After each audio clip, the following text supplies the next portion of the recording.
DY365 नि खौरांगिरि राजीव शर्माखौ पुलिसा हमनायनि दुखुआव बिफाया अबथिरायै जिउ खहा।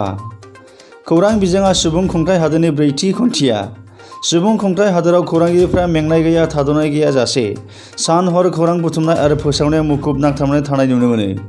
बे समावनो धुबरी जिल्लानि गागि खौरांगिरि राजीव शर्माखौ धुबरी पुलिस बिफाना थांनाय मोनायाव हमनानै लांनाय जाथाया जोबोद दुखुनांथाव आरो धुबरी जिल्लानि सिमनायाव थानाय गुबुन गुबुन ओनसोलफोराव मोसौ सिखाव फालांगि आरो अन्थाइ बाला सिखाव फालांगिरिफोरनि हेंथायै गोख्रों खौरां फोसावनायनि हेंथायै धुबरी जिल्लानि हाग्रा बिफाननि DUP बिश्वजित रायआ DY365 नि खौरांगिरि राजीव शर्मानि हेंथायै गसर थिसननायनि जाथायनि सायाव राजीवनि बिफाया गावखौ सामलायनो हायैयाव अबथिरै जिउ खोमानानै लानाय जाथाया खौरांगिरिफोरनि थाखाय बेसेबां दुखुनांथाव।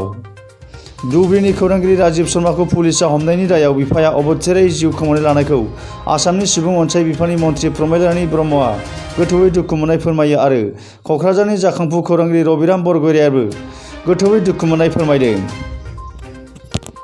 নিশা যিটো ধুবুৰীৰ DY চেনেলৰ এগৰাকী সতীৰ্থ সাংবাদিক এখেতক ঘৰৰ পৰাই মাজ নিশা আৰক্ষীয়ে মানে উগ্ৰপন্থীৰ দৰে 2টা বজাত উঠাই লোৱা যি কাণ্ড কৰিছে এয়া সঁচাকৈ দুৰ্ভাগ্যজনক। মই ধিক্কাৰ জনাইছোঁ, লগতে গৰিহণা দিছোঁ কঠোৰ ভাষাৰে যে সাংবাদিক হ'ল গণতন্ত্ৰৰ চতুৰ্থ স্তম্ভ। সকলোৰে যিটো বাতৰি সম্প্ৰচাৰ বা প্ৰতিবেদন আগবঢ়োৱাৰ যিটো অধিকাৰ আছে, এনেধৰণৰ সাংবাদিকৰ ওপৰত তেনে আৰক্ষীয়ে কৰা কাণ্ড কিন্তু গ্ৰহণযোগ্য কেতিয়াও হ'ব নোৱাৰে। সেয়ে মই কোকৰাঝাৰ প্ৰেছ ক্লাবৰ এগৰাকী সাংবাদিক হৈ মই চৰকাৰ আৰু ধুবুৰী প্ৰশাসনলৈ দাবী জনাওঁ যে মানে অতি সোনকালে সতীৰ্থ যিটো DY সাংবাদিক এখেতক মুকলি কৰি দিয়ে যেন ইয়াকে মই দাবী জনাওঁ। DY মাজ নিশা আৰক্ষীয়ে উঠাই লৈ যোৱাৰ পিছত যিটো পিতৃয়ে মানে দুখত ভাগি পৰি যিটো মৃত্যুবৰণ হ'ব লগা হ'ল, এয়া কিন্তু সঁচাকৈ দুখজনক খবৰ, যে দুখজনক বিষয় যে নিজৰ সন্তানৰ ওপৰত পিতৃ মাতৃ এটা মানে সপোন থাকে যে মানে পিছলৈ এখেতৰ লগতে থাকিব, কিন্তু এনে পৰ্যায়লৈ আৰক্ষীয়ে যি কাণ্ড কৰিছে এয়া সঁচাকৈ মানে দুৰ্ভাগ্যজনক। মই সেইকাৰণে অতি সোনকালে যি গ্ৰেপ্তাৰ যে হৈছে যে ধুবুৰী সাংবাদিক এখেতক মুকলি কৰি দিয়াৰ বাবে মই কোকৰাঝাৰ প্ৰেছ ক্লাবৰ এজন সতীৰ্থ হৈ মই আৰক্ষী প্ৰশাসন আৰু জিলা প্ৰশাসনৰ ওচৰত মই দাবী জনাইছোঁ। মই পোৱা নাছিলোঁ, আপোনালোকৰ পৰাহে মই খবৰ পালোঁ। মই ডিচিৰ লগত আলোচনা কৰিম, যদি তেওঁ নিৰপৰাধীও হয়, ইন'চেণ্ট হয়, তেতিয়াহ'লে তাক মোকলাই দিব লাগে। এই কথাটো মই এই ব্যক্তিটো এই চিণ্ডিকেটৰ লগত ইনভলভ হয় নে নহয়, যদি ইনভলভ হয়তো তাক মানে জেলত দিবই লাগিব, কিন্তু ইনভলভ নহ'লে হাৰাশাস্তি এনে আননেচেচাৰী হাৰাশাস্তি কৰিব নালাগে।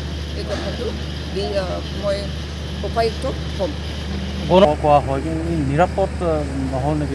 এইটো হ'ব পাৰে, সাংবাদিকো মানুহৰ চিন্তাধাৰা সাংবাদিক হিচাপে সকলোৰে সমান নহয়। কিছুমানে ব্যক্তিগত কাৰণত ব্যক্তিগত স্বাৰ্থত জড়িত হ'ব পাৰে, কিন্তু আজিলৈকে মই গম নাপাওঁ যি সাংবাদিকক মানে ধৰি লৈ গৈছে সাংবাদিক যে ইন'চেণ্ট হয় এই কথাটো যিহেতু গম নাপাওঁ, আৰু যদি ইন'চেণ্ট হয় সাংবাদিক মানুহ তেওঁকতো এৰি দিবই লাগিব। এই গতিকে আপোনালোকে চিন্তা কৰিব নালাগে, ডিচিৰ লগত আলোচনা কৰি পেলাই তেওঁ নিশ্চয় এতিয়ালৈকে ক্লু পাব পাৰে। যদি সি ইনভলভ হয় তেতিয়াহ'লে ক্লু পাব পাৰে, যদি ক্লু এতিয়ালৈকে নাই পোৱা তেতিয়াহ'লে তাক এৰি দিব। ইতিমধ্যে পিতৃও মানে নাই সেইটো বৰ দুৰ্ভাগ্যজনক কথা হৈছে। প্ৰতিকৰ মানে দুখত এগৰাকী পিতৃয়ে তেওঁৰ পিতৃয়ে যে আজি মৃত্যুবৰণ কৰিবলগীয়াত পৰিলে, সেইটো আমাৰ কাৰণে বহুত দুৰ্ভাগ্যজনক কথা। গতিকে এইটো বহুত চেঞ্চিটিভ মেটাৰ হয়, সেইকাৰণে ডিচিক মই ক'ম এইটো ভালকৈ তদন্ত কৰিব লাগে। নমস্কাৰ জনাইছোঁ আজি। আৰু এটা কথা ক'ব লাগিব যে গণতন্ত্ৰৰ ওপৰত বা আইনী ব্যৱস্থাৰ ওপৰত মোৰ সম্পূৰ্ণ বিশ্বাস আছে। আৰু আজি অসমৰ প্ৰতিজন সাংবাদিকে ভবা উচিত আমি ক'ত আছোঁ, কাৰণ যিজন ব্যক্তি মোৰ বিৰুদ্ধে গোচৰ দিছে বিশ্বজিত ৰয়, মাননীয় আমাৰ ধুবুৰী জিলাৰ বন বিষয়া, তেখেতক মই এটা প্ৰশ্ন কৰিব বিচাৰিছোঁ যে তেখেতৰ ঘৰত মই বাইট ল'বলৈ কোনদিনা গৈছিলোঁ। যদি মই তেখেতৰ এজাহাৰত মই চাইছোঁ যে তেখেতৰ পইচা ডিমাণ্ড কৰিছোঁ, তেখেতৰ পত্নীক মই স্বাধীনতা হানি কৰাৰ চেষ্টা কৰিছোঁ, কিন্তু আজি মই সমগ্ৰ ৰাজ্যবাসীৰ সন্মুখত মই এটা কথা স্পষ্টকৈ ক'ব বিচাৰিছোঁ, সেয়া আছিল 4 দিন বা 5 দিন আগৰ কথা। কিন্তু মই যেতিয়া গৈছিলোঁ তেতিয়া সেই মুহূৰ্তত সেই স্থানত তেওঁলোকৰ ঘৰত তেখেতৰ পত্নী উপস্থিত নাছিলে।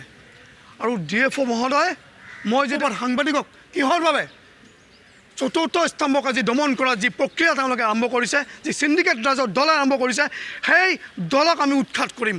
মই ৰাজীৱ শৰ্মা আজি কেমেৰাৰ সন্মুখত আপোনালোকক জবাব দিছোঁ, মই চিণ্ডিকেটৰ বিৰুদ্ধে লৰাই কৰি গৈছিলোঁ, লৰাই কৰি আছোঁ, আগামী দিনতো লৰাই কৰি যাম। কাৰ কি স্পষ্ট